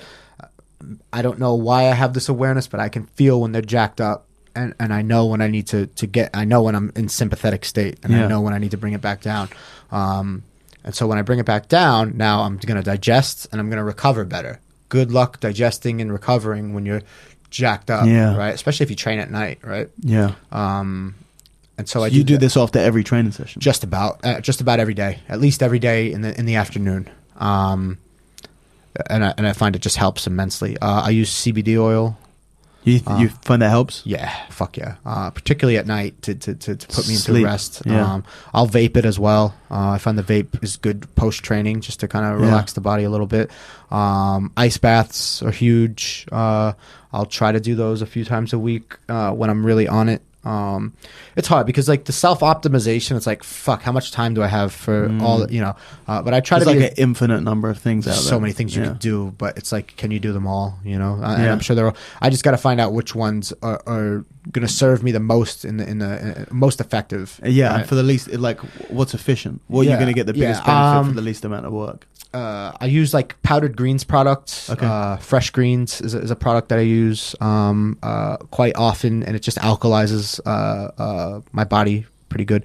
I take a lot of mineral things and electrolytes. Well, especially in Thailand, you're sweating so much. You sweat so much, man, and I have to put those minerals back. Like hydration's huge, and I think even no matter what, anywhere you are, I think it's worth investigating like how much better you feel if you're putting back the minerals, not the water, but the minerals that you're losing. Because a lot of people, they'll sweat loads and they'll drink water, and they're not getting the minerals that they should, possibly not all the minerals they should be. Yeah, so I do a lot of that stuff. Obviously, try to take care of my head and what's in my head. That I think is that's kind of a double-edged thing because I think so much. Sometimes I can overthink and wear myself out, like expend too much mental energy. So sometimes I just try to be still. You overthink you're overthinking. Yeah. And I can get stressed out about that. So I try to find some stillness, and getting still and getting the chatter to kind of stop is it's restful in itself, man. If you've ever had an exhausting day where you've just been thinking and stressing so much, by the time you get home, you're fucking wrecked, even if you didn't do anything physical, right? So imagine if I could cut that out on a day-to-day, like mitigate any of that. So it doesn't have to be an extreme case of where an extremely stressful day. Just normal day comes with its own stresses. So if I can mitigate some of that stuff, the better job that I do at that, and it's not always perfect, right? But the better job I do, the better I feel, the more relaxed I am when I need to be, and I can recover better. Yeah. Float tanks are helpful. Even just for like putting the magnesium back in your body. Really? Yeah. Do you ever use the magnesium sprays? I haven't, but there's a place near me that I just started working with that has them, so I'll probably get some when I get back. Yeah, magnesium's a big one that a lot of people. Yeah. And the float tanks, like I've done them a few times, but they say that you have to do them like very you got to do them often to get use out of them. So it's like it's fortunate for me. I get sponsored by these places to go do it. So but yeah, it can be pricey. But again, it's like are you willing to make investments in yourself to live a better life? Yeah. And then it's like, well, how much sort of return am I getting from this investment? So those are always good questions to ask. If the return's worth the investment, then I'm stupid not to do something, right? And that's sort of how I try to spend all of my time and energy. Okay, what's the return going to be off this? This way that I'm going to spend my time. Yeah, no, there's like, it is like that. There's so many things that you got to work out what works for you and what's going to be the most efficient. But so many people, they put all of that effort into training and they don't recover from it. And then if you're not recovering, you're not making gains. Exactly. Right. So if you're under 25, just, like, skip this part because you're not going to care anyway. You're fucking you're bulletproof, right? After 25, you got to start considering that stuff. After 30, a lot more. After 35, if you're not doing this stuff. Well, after 35, if you haven't been doing this stuff already, you're gonna fucking know, and you're gonna pay for it. I'm fortunate. I'd rather be preemptive. Yeah, and with all this stuff, it's like, man, it's definitely better to get into it than not get into it. But I'm glad I've been kind of always sort of obsessed. To keep on that stuff. And then, massage is cheap in Thailand, so I can get a massage for like $7. Wow, like a good one. That sounds like enough of a reason to go out to Thailand. Yeah, dude. The first year I lived in Thailand, I probably got over 300 massages. I got an hour to kill. I'll go every day, go get a massage. Now, it's like, now that I'm engaged and shit, I just have to give her that time. So it's like, it's a little bit different, but I'll still get 2 or 3 a week. Yeah. And like we were saying, you're big into the nutrition stuff. You work with a lot of professional athletes and professional MMA I used to be into that a lot more, and it's just I've learned a lot from a lot of different people, and I used to help guys with their weight cuts and things like that. I've gotten less and less away with that stuff because it's really, I could definitely help somebody, but there's definitely people out there that can help them more and more efficiently, and I started to realize that. So I was going off of a little bit of education at the time and a lot of practical experience. And it's just at this point when there's real professionals that do weight cutting, I pretty much leave it to the professionals. I have guys that I know that I'll refer people to for sure. And if it's one of my guys, I can, I'll help them through it, but I don't really make a business of it much anymore, as much as I used to. What is your take on the whole weight cutting situation? Because I hate it. They've been talking a lot about, I know the UFC have something in place for, you have to be within a certain percentage of your fight weight, otherwise they but then the punishment's only sending you to a weight cut education course or something that no one's really going to give a shit about. It's nonsense. Because they had a guy die in one, didn't they? Yes, and then they adopted some new stuff. So one really has a nice thing going on. It's fat. It has its flaws for sure, but these guys aren't killing themselves. So they're the same size that they would be. They fight a little bit heavier so their featherweight, I believe, is 160. Okay. All right. So if you can't diet down to 160 and maybe sweat a little bit, you're not a featherweight, right? Yeah. When I was making featherweight, which is what I fought at, I could diet down to about 163, and I could sweat that and still piss clear, no problem, at 160. And then so their weights are sort of set up like that, to where if you can't diet down and minimally sweat, whatever, a kilo or two, any more than that, and it's that's it's not your weight class, and it's not necessary. We're both going to be this size tomorrow. Why are we doing this? And then it gets into we were talking about, at lunch today, some people just have an unfair advantage in being able to lose. They can sweat more. Sweat. They just can sweat more, and it doesn't bother them, or they lose less minerals when they sweat or whatever. And one's process mitigates that, and they you have to make meat checks throughout the week. What is it that they do? So they you have to piss hydrated, right? Before so you have to make weight, which is they bring up a little bit, right? So you're not cutting.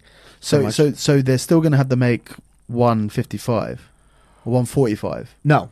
It is 160. I believe. For featherweights, for featherweights, I believe it's around 160. Okay, I could be wrong. And then after you make weight, you have to piss hydrated. so that Okay. they know that you're not dehydrated. Now, there's ways Okay, there's so- ways to get around it a little bit, but you're not going to cut 10 kilos and piss clear. Yeah. I don't care what you did. Yeah. You know, it's just not going to happen. You can, And they fine them if they're not. a lot of time, I don't even think they'll let you fight. Really? Yeah. Okay. Yeah. So that's just to make sure you didn't cut a shitload of weight for this. Yeah, you dieted and you know, you were reasonable about the weight cut. You know, that's fine. But Yeah. as far as like depleting 10 kilos, it's stupid. It really is. It's stupid. We're both going to be the size that we are right now Yeah. tomorrow, but we're going to cut 10 kilos. And why?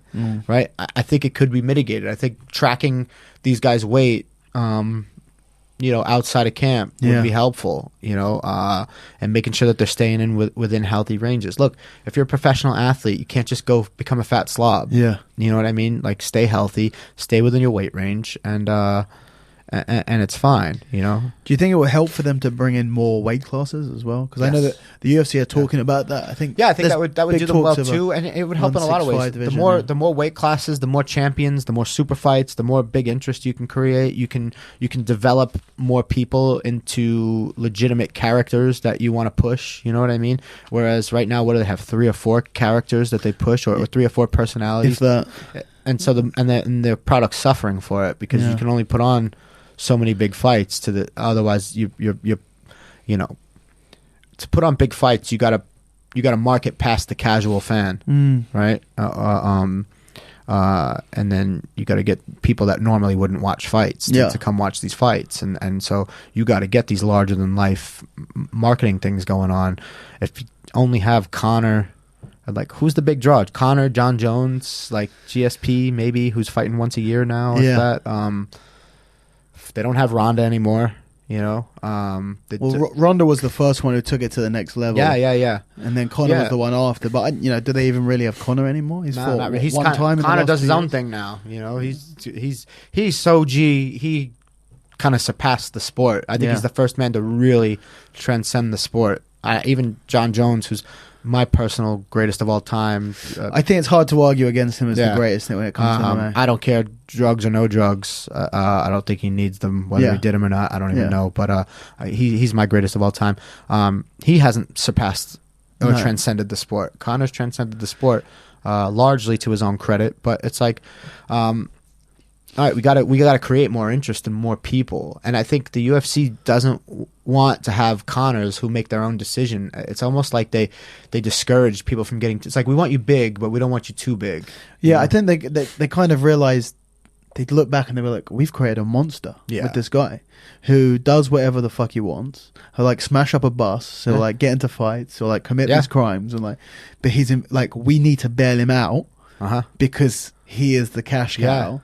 And the UFC sold for $4 billion, and a big part of that was the fact that the year they sold was that year that Conor had like 3 fights and won the title and was breaking all these records of pay-per-view. Yeah, that fucking guy, man. He's been like he was, you know, he helped them sell and then kind of just got. Which is funny because he only got that big because they pushed him. They literally did create that monster. They gave him the right fights at the right time. He never could have done that by himself. Yeah, no. They definitely needed. He got smart fights when he got them, and that was just luck and creating your own destiny. You know, I can't take anything away from him. I don't particularly love all the antics, but I think you need guys like him to transcend the sport. I wish he would start talking out about the way fighters are treated. I think they could be treated a little bit better than they are by the company. I think the profit margin doesn't need to be so big. The problem is money wise. Yeah. I think the new company spent so much money. They're just trying to make it back, and it's apparent that that's really their only concern is making that money back. It's not so much about. It doesn't seem to be as much about growing the sport as it does or what's best for the sport or the product as it does to making the money back. It looks very short-sighted. A lot of the matchups seem very short-sighted as opposed to long-term. It's that instant gratification thing. It does. You know, you do worry, like, are they looking to just get a return on investment? I think so. But like above like the progress of the sport. But of course then at the same time, like if they can do with what they took over as the UFC, if they can do the same as when Zuffa bought the UFC back in early 2000, what they did between then and I don't think so. But if they can do anything close to that, that's going to benefit them massively. Yeah. We'll see. I think, and I love the UFC, right? It has its problems, but I still enjoy the UFC. I still like watching it. It's still the premier organization in the world. Don't make any mistake. I think you'll see Bellator start to close that gap. I don't know if Bellator, and I don't think they'll surpass them, but I think you'll start to see them close that gap a bit. I don't know. The thing is with Bellator is, like, I think they're doing it. They are doing it in a lot of respects better, but I think that the UFC have such an advantage. Oh, they do, massive, like, such a head start. Well, that's what I mean. They're never gonna. I don't think they're gonna surpass them, but I think that they have. They just rolled out like a lot of big plans as far as like Sky Sports and stuff like that. Like they're gonna make a big push in Europe, and I think that's gonna do some good things. A lot of guys, even in the prime of their career, are making jumps over to Bellator. Like Rory McDonald very well might be the best welterweight in the world. He's definitely up there, yeah. Top 3. Yeah. Top 3. Oh, yeah, I rate him massively. He beat Woodley, if I'm not mistaken, right? And like beat him pretty handily. Yeah. I'd like to see that super fight now, So, yeah, he's got a couple of styles that are his kryptonite, but I think... yeah, man. He so he's arguably the best welterweight in the world, and he's over there. And you got some Bellator has some really good fighters. Musashi, same thing, like one of the best middleweights. Even Bader's making fucking statements now at 205. I don't think he'd have. The problem is like the depth of the depth. They have champions that are on par with the UFC champions, but then their next 5, they're just not in the same level. Sure. I think they should do away with the circus fights. Yeah, I don't want to see the old timers league anymore. I really don't. It's like it's insulting. Yeah, and it just damages legacies. Those fights are damaging to legacies, and I think it's irresponsible to put those fights on. Oh, the Tito. I don't want to see that. I don't want to see any of those fights. I don't want to see I haven't wanted to watch a Fedor fight since Pride. Yeah, 100%. I wanted to see how he'd do when he came over here. It didn't go well. You know what I mean? And I believe Strikeforce, and that should have been that. Yeah, watching, and he's a funny one because there's so many people who are consider themselves huge MMA fans today who don't have a clue, who they just think he's a fat old Russian guy, and you're just like, how dare you talk about one of the greatest of all time like that? It's very, very sad to see him fight, but he made it to the final of the tournament. But just by the skin of his teeth. Yeah, it's sad to watch him fight, but he's got to be one of those guys where how can you go from being a god to I'm going to step away from the sport with 5, 6, 7 defeats. It's strange. Because he went 26 fights, no defeats, 27, 28, something like that, and then he just wants to win one more. He wants to go out on a high, and you get people who get obsessed with going out on a high, but they're actually too bad to go out on a high, and they just dig themselves deeper and deeper. You look at Anderson Silva, who didn't look terrible against Adesanya the weekend just gone, but still, like, man, I don't like seeing legacies tarnished. But it happens to everyone. Yeah, most guys happens to a lot of guys. The only person who ever went out on top was GSP. Yeah. And then they announced he was coming back. I was like, for fuck's sake. Well, he did the right thing. Luckily he managed to make that work for him. And now they're talking about him fighting Khabib. Yeah, that's interesting. In November, there's been rumors of that fight. I think he's got a shot against Khabib. I think he's got a great style. Yeah. I think he's got a great style against. He's got an effective jab, good counter wrestling, really good jiu-jitsu overall. Man, he might even be able to take Khabib down with timing, working off his jab the way that he does and doing the things that he does. I get so nervous, man. I just want to see one of them ride into the sunset. Yeah. Just one. No, it'd be nice. It's hard, man. It's a hard thing to let go. Like, beat Khabib and just leave. Just don't come back. Yeah. Just go be the greatest. Yeah. It's a tough thing to do, man. Yeah. Anyway, let's go back to talking about your career. You mentioned earlier that you were looking to get into professional grappling, possibly, or do some. Have you done much in terms of grappling tournaments? I haven't competed too much. I did a few when I was in Vegas with those guys and at Lehman's, and I just did the ADCC Singapore Pro Division. Nice. I won that, and had a good time. Felt good. Felt real comfortable in there. And I roll with a lot of very, very high level guys, and I'm very happy about how I compete with them. On a pretty regular basis. And so I'm like, why the fuck can't I just jump into some of these competitions? It's just a matter of I haven't been doing it. I think my levels is there where I can compete with some good guys and put on some fun shows. And, I think my styles can be, dynamic and fun to watch. So yeah. They had the Asia. Was it the Asia Trials was like Australia? Yeah, as well? which I can't compete in those because oh, you're American. So I did the ADCC Open in Singapore just recently. You can't do it because you have to be from that area. Yeah. That's right. You'd have to go and compete in the American trials, which just passed. Yes. But yeah, there's some of the other. I might be doing Kasai in April. Okay. So I've been in talks with those guys. They're doing some really cool stuff. Yeah, Kasai is cool, man, and the people behind it are really cool, and they take care of the guys. And I have interests in like I like Polaris a lot, so like I have interest in getting involved with that, and we'll see what happens. It's one of those things. If it happens, cool. If it doesn't, like whatever. Like. Did you compete at 77 at that ADCC? I did 83. Okay. Yeah. Okay. They didn't have that ADCC weight. Yeah, or 81. I did. Okay. 81, something like that. Yeah, that'd definitely be interesting. But do you follow professional grappling? Oh, I love it. I'm a jiu-jitsu nerd. I get more excited.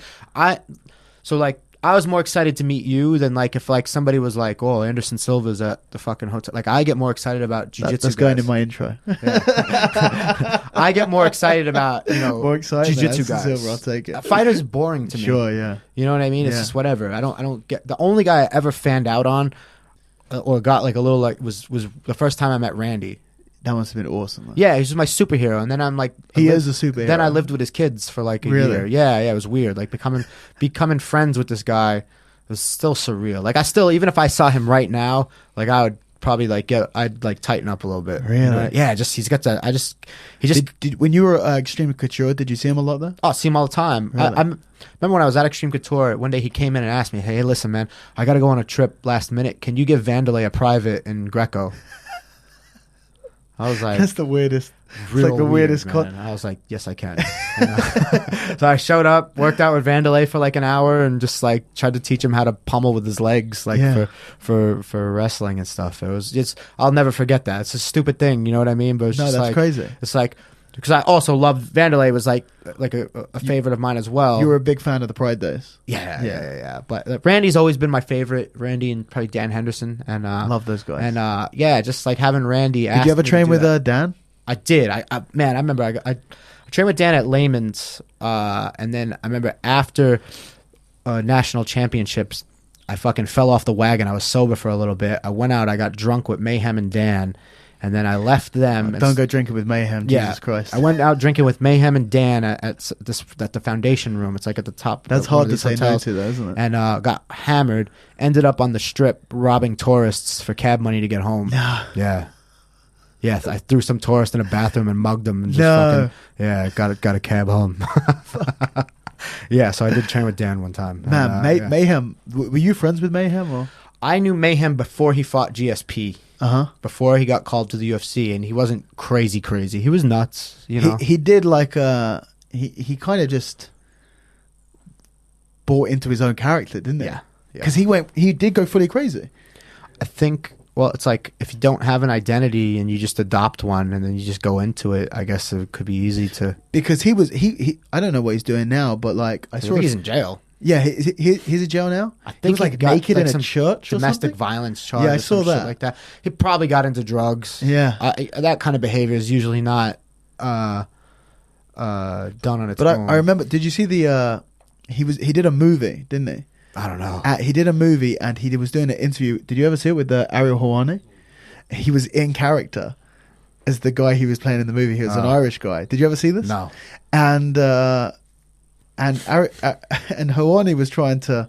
He just wanted to talk to Mayhem, and he was like, "Don't call me that. That's not my name. My name's whatever." That's weird, man. Like it was, and he like stormed out of the. He was always crazy, but he was not that. He wasn't fucking nuts. Yeah. like out of his mind. He was all right. I was a massive fan of him. I thought he was an awesome fighter. Great grappler. Yeah. Good jiu-jitsu at the time. I remember his fight with Jake Shields. He finished the round with on the back choking, and it just got yeah. So it was I don't even know how we got on to. Oh, did I ever train with Dan Henderson? So yeah. So I really like jiu-jitsu. I like getting around jiu-jitsu guys. Like I like picking because jiu-jitsu guys you can like we'll trade stuff. You know Yeah. what I mean? Like, Yeah. it's real easy to just get in a conversation with a jiu-jitsu guy. They're like much You can cooler. learn something from everyone as well. Yeah. So I'm a huge grappling fan. I try to keep up with everything that's going on all the time, and That's awesome. yeah, it's just like I've really got into studying the game, and I enjoy it quite a bit. Who do you like to watch? All time Marcelo. Yeah. Let's see. Davi Ramos, I really like his style. I like Gordon Ryan a lot. Like, I think he's a better person than he is a character. Like, I think his character is is a salesman. You know, maybe that is a part of him. But I do enjoy watching him. I think he's undeniable. Yeah, hate him or love him. Yeah, he's undeniable. One of the best unbelievable grapplers to in the world watch, right man. now. I like. There's quite. I like watching the Danaher guys. I enjoy the leg lock stuff. I really like watching quite a few different people, man. I like watching Gio. You know, I think he's fun to watch. I liked Gary while he was competing. I thought he was really, really, really dynamic. I like a lot of the grapplers now, as opposed to like the Brazilian style guys. Sure. You know, like this, Leandro Lowe and Buchecha, as far as BJJ guys, are fun to watch. And I used to really like Hidalgo Vieira's style. All these guys tend to specialize in the gi a lot more than no gi. Yeah, they specialize. You prefer watching the no gi guys? Yeah, it's much more friendly to watch. You know, I'll watch the gi because I train gi, and like, so I can get into it just by watching the technical aspect. Training gi in Thailand must be a goddamn nightmare. It's so fucking hot. Fuck that. Yeah. I ain't bringing my gi with me to Thailand. It's so hot, dude. That ain't happening. Yeah, you sweat quite a lot. But no gi's much more dynamic. It's much more fun to watch, man. It really is. And because you mentioned all those guys and they're kind of making their transition from grappling into MMA. Yeah.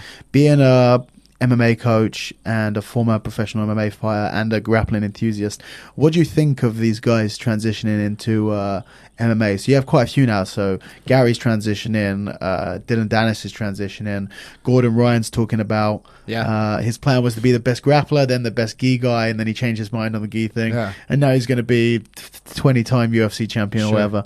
AJ Agazarm had his first fight. Which, did you watch it? I tried to. Did you watch it? That was bad, man. It was hard. That was bad. That was real bad. Man, I wish some of these guys would leave the hype shit alone. If you're not good at doing the hype stuff, don't do it. Dylan's the worst, man. Yeah, it just comes off so bad. Worst. You come off like an asshole. Yeah. You know what I mean? Like, no one think it's almost like they can't get out of their own way at this point. They don't know what else to do except draw attention to themselves. Like, this is Conor McGregor's fault. Yeah, it is. But he's good at it. I know, but no, try telling that to everyone. But who's around these people is what I want to know. Like, you should definitely do that. You know what I mean? I think when you have people, especially when it's generally people who, there are a few people in MMA who don't really like your Mike Perry, for example, a guy who doesn't really deserve to be talking quite the way that he is. But it's the high level grapplers who are already surrounded by yes men. Yeah. No one's going to tell them you shouldn't say that because it's stupid and you're going to sound stupid and it's going to look stupid. If I was his boy, I'd be like, listen, man, just don't talk. Yeah. Just go train and shut up and fight. Win some fights. Win some fights, and then maybe you can start talking. But if you're not even really winning high level grappling shit. Yeah. You know what I mean? Yeah. Like, you're good for sure, but you're not at the level where you can be talking like that. I think, I don't really enjoy that at all. But I do enjoy seeing what makes the transition, because not even all good wrestlers make a good transition. I think your style has a lot to do with whether you'll make a good transition a lot. I think one of the reasons you don't see like a lot of like the Russian wrestling style on a whole is so complex that it doesn't transfer over as well. Like, they're very ornate tie-ups, the way that it's more upper body stuff as well they set a lot of things up with the upper body tie-ups first, whereas the Americans tend to shoot a lot more. Yeah, it's a little bit more physical and attack based, but very more simple. The attacks are more simplified in the American style, and I'm really just oversimplifying things right now. But and college wrestling lends itself more to control the ground control that's effective for ground and pound and like being anti jiu-jitsu. So I think the American style of wrestling is quite effective, but even certain American style wrestling won't always be as effective. It always depends, Not everybody can make the transfer over, and I think I'd largely say the same is true for grappling, you know. But then you got guys like Ryan Hall who can't fucking wrestle to save his life. Yeah, but I think he's one of those anomalies. Yeah, he's just a smart guy too, and just a freak grappler, you know. Yeah. That match with BJ was hard to watch. It was, and it's also like that wasn't an unescapable situation. Like, yeah, I felt like that was kind of an easy thing to mitigate. He shouldn't have. No, just that, really. like push the knee down and clear your knee line, and you were fine, dude. You know, like, or at least like not getting tapped right then and there. And he just returned and ran, and went the wrong way. It went the wrong way. Yeah. So it was like, ugh. But whatever, we can sit that, and we weren't in there. So sure. But I'm not gonna sit here and say BJ Penn, you should have done this. No, I'll never say that. I have too much. He's one of my favorite. BJ was one of those guys back in the day that was like a legend, like a folklore. You'd hear things about BJ in the gym from like other people, like even Randy. I remember saying BJ hit him the hardest out of anybody in sparring he's ever been hit. Yeah, and man, he had an incredible stand up at one point. Yeah, man, I don't know what happened, but he was that guy was so strong in his mind for so long, and then I think just the sport just kind of passed him. I think he didn't bother. He was lazy. That was his thing. Super lazy. He was too good. Too many yes men around him. Too good. Yeah, too many yes men. Too good, and then the game passes you. Yeah. And MMA, and I think even grappling now, if you're not staying relevant, at least understanding, you don't have to change your game necessarily, but if you're not understanding what's coming along, I think you're going to get left in the dust like every 6 months. Yeah. You know. Yeah, it's like being a doctor. You gotta keep up to date with the new discoveries and stuff like that. Man. Yeah, you have to, and you have to, you have to love it that much that's not a chore for you to do. You know, if you're not that passionate about it, me personally, I don't think you should be into it. You know, 100%. I think it's time to hang it up. Then, if that seems like work as opposed to like enjoying the process, you know. Yeah, I think a lot of guys get caught up in that, like winning. Okay, I'm going to just fight, and if I win they're kind of caught up in the result of things, and as opposed to just enjoying the whole process. Yeah, you know, me personally, if you're not enjoying the process, absolutely, it's time to cut it off. You know? Yeah, for sure. Anyway, dude, I know that you have to go and catch a plane. Back to, no worries, man. Phuket soon. I really enjoyed that, man. Just before we go, is there any sort of like last words that you want to give out to the audience or to the universe or whatever? No imparting wisdom, but no, I just really enjoyed it. And if you want to follow any of my stuff, my Instagram is Eric the Gentleman. I'll put links onto all of that. Yeah, stuff. That's pretty much the best way to keep in. I don't really use Twitter too much, but you can. I put up quite a bit of content up there, and, and a lot. I'll often write about some of the philosophical approaches or thoughts that I'm having about things. I put up a lot of technique videos and stuff like that. So I'm always putting stuff up there like that. And then, just you can follow me there. And I got some exciting new things in the future that I can't really talk about yet till things are nailed down. But there'll be some exciting stuff, and hopefully you guys will see me on some grappling shows in the near future, and just things like that. I'm just looking to kind of get out there a little bit more. Awesome, man. Yeah, I'd love to see you on Polaris, or if you're going to be on Castle, anything like that. I think it would be after rolling with you today. That'd be super exciting to watch. Right on, man. But I really enjoyed that. Thank you very much. Cool. Thanks, brother. Me too. Thank you. That is it, guys. I hope you enjoyed the episode. If you want to find out more about Eric, or you want to follow him, as he said, he is on Instagram at Eric the Gentleman. If you want to contact the podcast or to follow myself, then you can check me out mainly on Instagram at raspberry_ape, also on Twitter if you're that way inclined. You can email the podcast, which is podcast@raspberryape.com. My website is raspberryape.com, which is mainly just for buying merchandise, but you can buy yourself a nice Raspberry Ape rash guard or t-shirt. You can also check out my YouTube channel, which is youtube.com/raspberryape, where you will find this. Well, if you're listening to it on this now on YouTube, then you'll know that already. But if you're not, because most people don't, all of these episodes are videoed and they're put on the great platform that is YouTube. And I have other stuff on there as well, but at the moment, mainly podcasts. But you can check that out at youtube.com/raspberryape. And if you guys like this podcast, or any of my podcasts, in fact, you should do one of two things, or ideally both of those things. Number one, share it. Sharing is caring. Tell other people you should check out really good looking guy, Daniel Strauss, and he has a podcast called the Raspberry Podcast. You should go check it out. It's on Stitcher, SoundCloud, iTunes, and YouTube. You should probably go listen to that. What you can also do is go onto iTunes, if you have that, and leave a review, because it makes me feel good. That is it, guys. I will catch you next time. Take it easy.